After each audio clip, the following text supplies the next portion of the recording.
मैं एक बार फिर से लेके आ गया हूँ आपके लिए कक्षा 10 की वीडियो। इसका नाम है ऑर्गेनिक कंपाउंड्स, कार्बनिक यौगिक। ठीक है, कार्बनिक हम आज जो है हम इसके बारे में पढ़ेंगे, कार्बन के बारे में और उससे जुड़े जितने भी हमारे यौगिक हैं उनके बारे में आज हम लोग चर्चा करेंगे। ठीक है, तो चलिए शुरू करते हैं।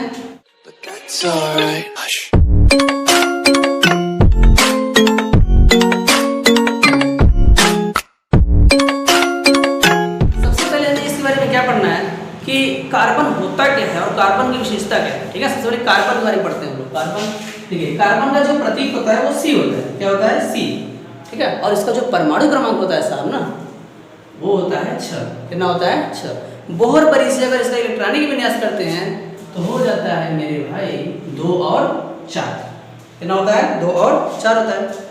तो कुल मिला के अगर बात करते हैं कि इसमें कितने इलेक्ट्रॉन हैं, इलेक्ट्रॉन की संख्या अगर बताएं तो बताइए इलेक्ट्रॉन क्या होता है? इलेक्ट्रॉन की संख्या क्या होती है? अरे भाई वही तो होती है जिसमें से परमाणु क्रमांक होते हैं। सर बहुत तेज है। ठीक है, तो कितना होगा? 6 होगा। जितना उसका परमाणु क्रमांक होगा उतने ही इलेक्ट्रॉन होंगे। अगली बात करते हैं, प्रोटॉन कितने होंगे? प्रोटॉन, अरे यार प्रोटॉन तो उतने ही होंगे ना साहब जितने के इलेक्ट्रॉन हैं, 6 ही होंगे। परमाणु क्रमांक ये भी बराबर ही होता है। ठीक है ना, लेकिन किसी तत्व में इलेक्ट्रॉन और प्रोटॉन हमेशा बराबर होते हैं जब तक कि उस पर प्लस या माइनस चार्ज नहीं आता है। ठीक है, बहुत तेज हो गया। कार्बन जो है, अब बात करते हैं न्यूट्रॉन की। न्यूट्रॉन कितने हैं उसमें? ठीक है ना, तो न्यूट्रॉन की संख्या जो होती है वो परमाणु भार में से जब परमाणु क्रमांक घटाते हैं तब मालूम चलता है। ठीक है ना, परमाणु भार कार्बन का कितना होता है? ठीक है, 12 होता है। कितना होता है? 12 होता है। ठीक है, तो 12 माइनस 6 बराबर कितना गया? 6। अरे वाह, इलेक्ट्रॉन भी 6, प्रोटॉन भी 6, न्यूट्रॉन भी 6। यही तो कार्बन बाबा की खासियत है। ठीक है ना, अभी खासियत देखे कहाँ हो, अभी तो पार्टी शुरू हुई है। ठीक है ना, तो बात करते हैं अभी हम लोग इसमें जो है वैलेंसी कितनी होती है, कार्बन की वैलेंसी कितनी होती है। ठीक है ना, संयोजकता के बारे में बात करते हैं भाई साहब, संयोजकता। ठीक है, कार्बन की वैलेंसी कितनी होती है? कार्बन की वैलेंसी होती है 4। अब ये वैलेंसी क्या होती है? देखो, किसी भी तत्व के सबसे आउटर मोस्ट सेल में जितने भी इलेक्ट्रॉन आएंगे ना, वही उसकी वैलेंसी होती है। और ये भी कह सकते हैं या फिर ये भी कह सकते हैं, किसी भी तत्व को 8 इलेक्ट्रॉन पूरा होने के लिए जितना इलेक्ट्रॉन चाहिए वही उसकी वैलेंसी होती है। जैसे ध्यान दीजिएगा, यहाँ पे 4 है, अब इस 4 को 8 पूरा होने के लिए कितना इलेक्ट्रॉन और चाहिए? कितना चाहिए? 4 ही तो चाहिए। ठीक है, 4 ही इलेक्ट्रॉन हमारा क्या हो जाएगा? उसका वैलेंसी हो जाएगा। ठीक है ना, अच्छा, ये तो वैलेंसी क्लियर हो गया। ठीक है, या तो 8 इलेक्ट्रॉन और जितना इलेक्ट्रॉन चाहिए होता है वही उसकी वैलेंसी होती है, या फिर जितने उसके आउटर मोस्ट सेल में इलेक्ट्रॉन होते हैं वही उसकी वैलेंसी होती है। ठीक है ना, तो कार्बन के केस में 4 होता है। कितना होता है? 4। ठीक है, चलिए कार्बन के बारे में ये बात हो गई। अब बात करते हैं कि ये क्यों महत्वपूर्ण है। ठीक है, तो चलिए भैया हम लोग बात करते हैं कि कार्बन क्यों महत्वपूर्ण है। ठीक है, कुछ पॉइंट्स मैं आपको बताने वाला हूँ जिससे आपको ये चीज़ क्लियर हो जाएगा कि कार्बन हमारा इतना महत्वपूर्ण क्यों है। ठीक है ना, चलिए आते हैं। ठीक है, तो सबसे जो पहला पॉइंट है जो कि हमें बताता है कि कार्बन महत्वपूर्ण क्यों है। कार्बन इसलिए महत्वपूर्ण है मेरे भैया बालक, क्योंकि ये सभी सजीवों में पाया जाता है। कहाँ पाया जाता है? सभी सजीवों में पाया जाता है। जितने भी सजीव देख रहे हो, भेड़ है, बकरी है, कौवा है, बिल्ली है, गाय है, भैंस है, हम लोग भी। ठीक है, तो क्या है, हम लोग क्या है? सजीव है ना, तो हमारे अंदर क्या पाया जाता है? कार्बन पाया जाता है। ठीक है, इतनी बात क्लियर हो गई। जितनी भी सजीव चीज होते हैं उसमें क्या पाया जाता है? कार्बन पाया जाता है। अब दूसरी बात क्या है जो कार्बन कितना महत्वपूर्ण बनाता है? दूसरी बात यह है कि ये सभी प्रकार के ईंधन में पाया जाता है। क्या पाया जाता है? ईंधन में। ईंधन का मतलब अरे जो फ्यूल होता है, जैसे कि डीजल हो गया, पेट्रोल हो गया, कच्चा तेल हो गया, मिट्टी का तेल हो गया, ये सब ईंधन ही तो है हमारे। ठीक है, क्या क्या होगा? इससे पेट्रोल हो गया, डीजल हो गया, ठीक है, क्रूड ऑयल। क्रूड ऑयल, ये क्रूड ऑयल क्या होता है? ठीक है, क्रूड ऑयल क्या होता है?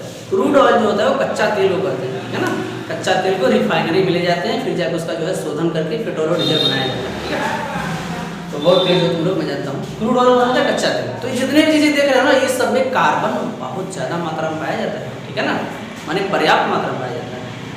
चलिए इतनी बात क्लियर हो गई, इधर नहीं पाया जाता है। ठीक है, अब तीसरा ऐसी क्या चीज़ है पाया जाता है?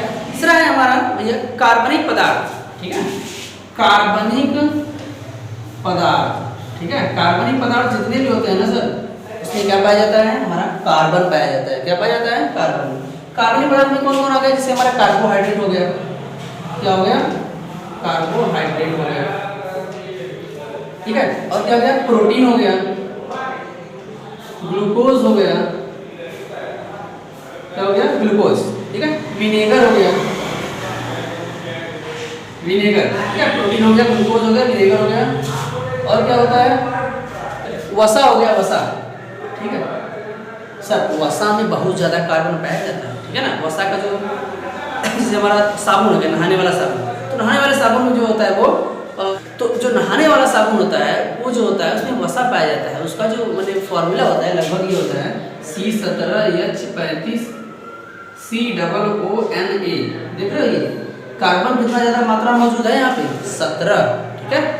तो ये सब में जो वसा में जो है कार्बन पाया जाता है, अधिक मात्रा में पाया जाता है, ठीक। तो इतनी बातें क्लियर हो गई कि कार्बन क्यों महत्वपूर्ण है, क्योंकि सभी सजीवों में पाया जाता है, ठीक है। अच्छा, सभी प्रकार के ईंधन भी पाया जाता है, जैसे डीजल हो गया, पेट्रोल हो गया, ठीक है। और जो है हमारे कोयला हो गया, कोयला भी तरह का ईंधन है, ठीक है।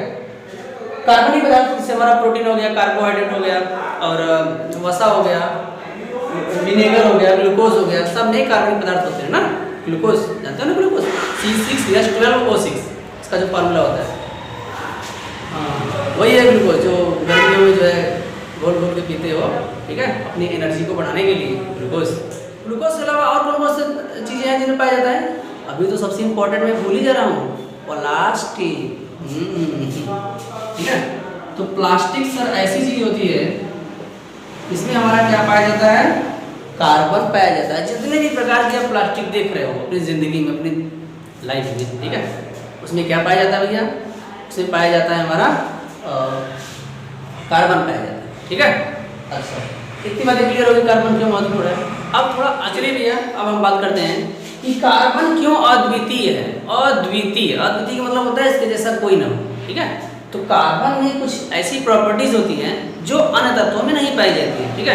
जैसे पहला अगर मैं पॉइंट बात करूं कि कार्बन में ऐसा क्या है कि जो अन्य तत्वों में नहीं पाया जाता है, तो वो है हमारा भाई साहब, ये बहुत सारे यौगिक बनाता है। क्या बनाता है, बहुत सारे यौगिक बनाता है, ठीक है ना।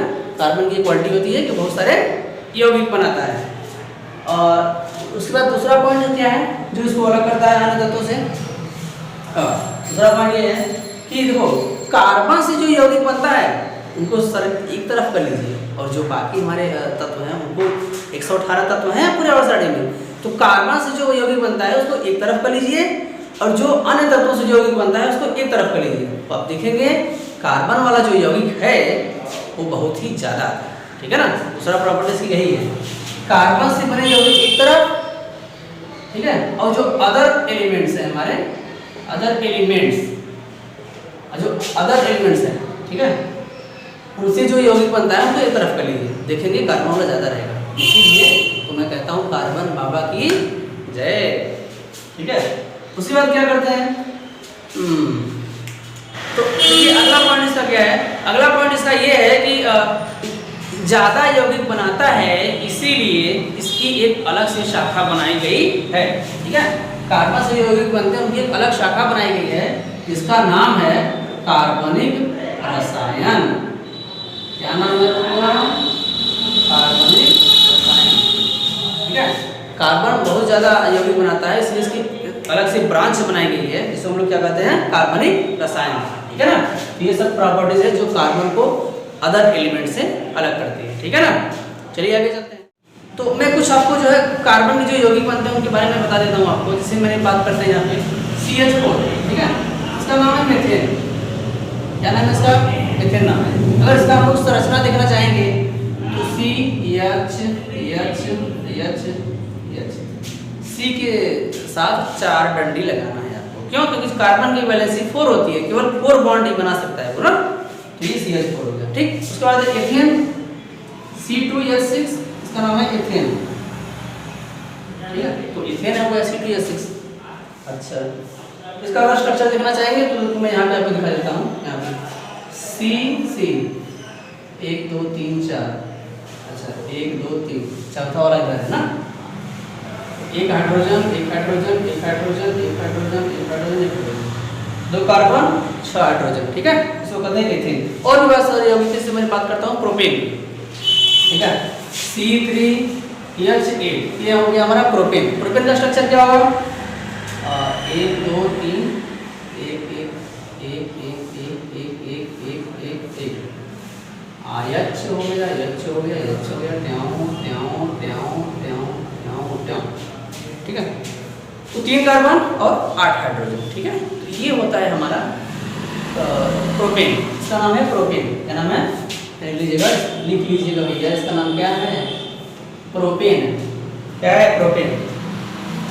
अच्छा, तो ये खासियत हो गई कि कार्बन क्यों अद्वितीय है, ठीक है। अब ये तो हो गया। अच्छा, अब बात बचा है कि कार्बन जो है कुछ सहसंयोजक बंध बनाता है, उसको हम लोग देख लेते हैं उसके बाद। तो अब हम लोग समझेंगे जो है सहसंयोजक बंध के प्रकार। जो कार्बन है वो कौन से तरह का बंध बनाता है, कार्बन जो है वो सहसंयोजक बंध बनाता है मेरे भाई, सहसंयोजक बंध। तो सहसंयोजक बंध समझने से पहले मैं आपको समझा देता हूँ कि बंध होता क्या है, ठीक है। ये हम बात करते हैं बंध की। बंध का इंग्लिश होता है बॉन्ड, जेम्स बॉन्ड नहीं, बॉन्ड है, ठीक है। जेम्स बॉन्ड को जानते हो, हॉलीवुड मूवी देखते ही हो, चलाक हो गए तो देखो जो बंध होता है, बंध बनता क्यों है, देखो बंध इसलिए बनता है क्योंकि जो हमारे तत्व होते हैं उनका अष्टक पूरा नहीं होता है, ठीक है, तो उनको और इलेक्ट्रॉन चाहिए होता है।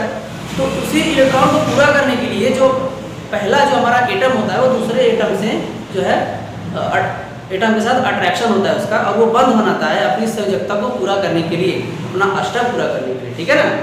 तो बंध जो है वो 2 तरह का होता है, ठीक है। बंध कितने तरह का होता है, 2 तरह का।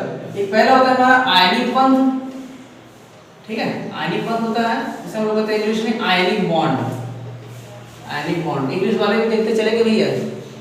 ये होता है हमारा सहसंयोजक बंध, सहसंयोजक बंध, सहसंयोजक बंध।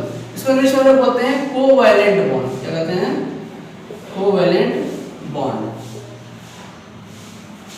ठीक है। तो समझते हैं दोनों का मतलब है क्या। तो सबसे पहले हम समझेंगे कि ये आयनिक बंध क्या होता है, ठीक है। आयनिक बंध क्या होता है, आयनिक बंध में वो क्या होता है, इसमें ट्रांसफर ऑफ इलेक्ट्रॉन होता है भैया, ट्रांसफर ऑफ इलेक्ट्रॉन। जैसे कि हम लोग बात करते हैं NaCl, ठीक है, तो ये जो है NaCl में हमेशा आयनिक बंध पाया जाता है। क्यों पाया जाता है, ठीक है। तो क्लोरीन के बारे में सब कितने होते हैं, 7। तो देखो ये 7 इसके पास है, एक इसके पास है। इसका जो होता है वो 2 8 1 होता है, और इसका जो होता है 2 8 7 होता है। देखो अगर सोडियम अपना 1 इलेक्ट्रॉन निकाल दिया तो उसका अष्टक पूरा हो जाएगा 8, और ये अगर 1 इलेक्ट्रॉन ले लिया, 1 इलेक्ट्रॉन ले लिया तो उसका अष्टक पूरा हो गया, ठीक है। तो ऐसे दोनों का काम हो जा रहा है, इसलिए सोडियम क्या करेगा, 1 इलेक्ट्रॉन जो है इससे डोनेट कर देगा इससे, ठीक है, इसे डोनेट कर दिया। तो देखो इसका भी पूरा हो गया, इसका भी पूरा हो गया। तो जब इलेक्ट्रॉन का ट्रांसफर होता है, यानी एक तत्व देता है दूसरा, एक परमाणु देता है दूसरा परमाणु लेता है, ठीक है, तो वहां पे आयनिक बंध बनता है। क्या बनता है भैया, आयनिक बंध बनता है ना। आयनिक बंध बनने के लिए ट्रांसफर ऑफ इलेक्ट्रॉन होना चाहिए, तो यहाँ पे आयनिक बंध बनता है, ठीक है। आयनिक बंध आपको समझ में आ गया होगा, चलिए बहुत अच्छी बात है। अब बात करते हैं सहसंयोजक बंध। सहसंयोजक बंध में होता है शेयरिंग ऑफ इलेक्ट्रॉन, ठीक है, शेयरिंग ऑफ इलेक्ट्रॉन।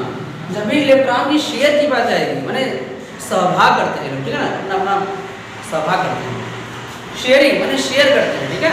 तो जब भी शेयरिंग ऑफ इलेक्ट्रॉन होगा तो वहाँ पे सहसंयोजक बंध बनता है, ठीक है।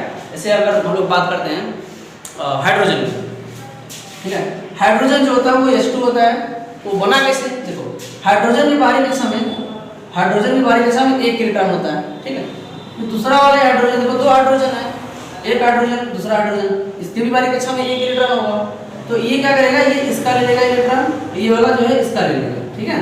तो ये इलेक्ट्रॉन दोनों के बीच में इस तरह से आ जाएगा, या इसी को हम लोग दिखाते हैं H सिंगल बॉन्ड H।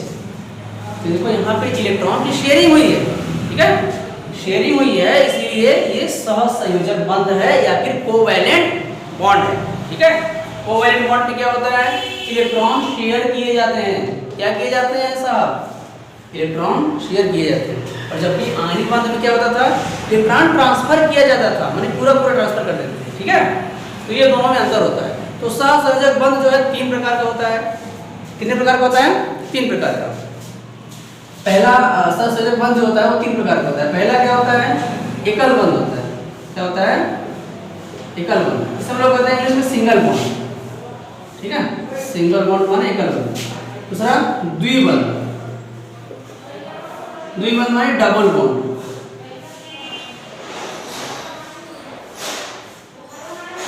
और तीसरा क्या है, त्रिक बंध।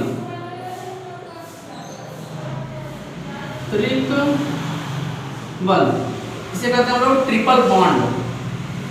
Triple bond. ठीक है, एकल बंध में क्या होता है, जैसे मैंने हाइड्रोजन में बताया, यहाँ पे एक इलेक्ट्रॉन की साझेदारी हुई। जब भी एक इलेक्ट्रॉन की साझेदारी होती है तो वहां पे एकल बंध बनता है। बहुत तेज हो। जब भी 2 इलेक्ट्रॉन की साझेदारी होती है तो वहां पे द्विबंध बनता है। मैं आपको दिखा रहा हूँ, ये जो है डबल बॉन्ड, मैं आपको द्विबंध दिखा रहा हूँ। और कैसे बनता कैसे, ठीक है, डबल बॉन्ड। जैसे मैं बात करूँ, एग्जांपल है O2 जो हमारा ऑक्सीजन है। ठीक है, कौन है, ऑक्सीजन। तो ऑक्सीजन एक यहाँ पे है, एक यहाँ पे ऑक्सीजन है। ठीक है, ऑक्सीजन के बाहरी कक्षा में कुल कितने इलेक्ट्रॉन होते हैं भाई साहब, 6 होते हैं। 1 2 3 4 5 6, 1 2 3 4 5 6। ठीक है, तो अब आगे क्या होगा, इसमें दरअसल होगा क्या, देखो ऑक्सीजन की बाहरी कक्षा में 6 हुए, माने इसको अष्टक पूरा करने के लिए कितना इलेक्ट्रॉन चाहिए, कितना चाहिए, 2 ही तो चाहिए।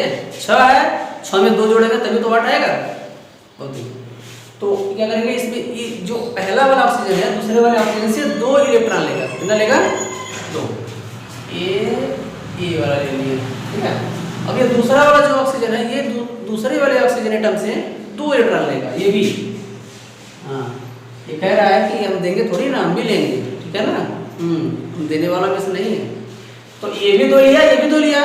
कितने इलेक्ट्रॉन की साझेदारी हुई, कितने, 2 इलेक्ट्रॉन की साझेदारी हुई। ठीक है, तो इन दोनों ऑक्सीजन एटम के जो बीच में जो बंध बनता है वो डबल बॉन्ड बनता है। क्या बनता है, डबल बॉन्ड।